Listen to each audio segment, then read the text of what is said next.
بسم اللہ الرحمن الرحیم۔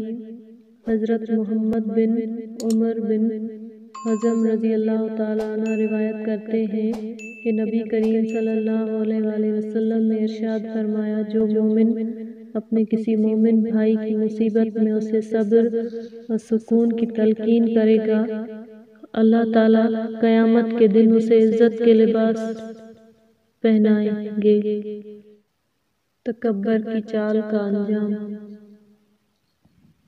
اور حضرت ابو ہریرہ رضی اللہ تعالیٰ عنہ کہتے ہیں کہ رسول اللہ صلی اللہ علیہ وآلہ وسلم نے فرمایا، ایک شخص دو دھاری دار کپڑوں میں ملبوس اطراحٹ اور اکڑ کے ساتھ چل رہا تھا، نیز وہ ان کپڑوں کو اتنا نفیس اور برتر سمجھ رہا تھا کہ اس کے نفس نے اس کو غرور اور خود بینی میں مبتلا کر دیا تھا۔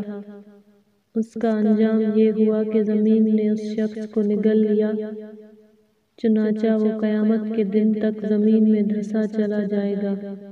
کسی سے نیکی کرتے وقت بدلے کی امید نہ رکھو، کیونکہ اچھائی کا بدلہ انسان نہیں اللہ دیتا ہے۔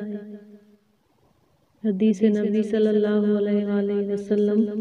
رسول اللہ صلی اللہ علیہ وآلہ وسلم نے ارشاد فرمایا، جو لوگوں کا شکریہ ادا نہیں کرتا، وہ اللہ تعالیٰ کا بھی شکر ادا نہیں کرتا۔ فرمان مصطفیٰ صلی اللہ علیہ وآلہ وسلم۔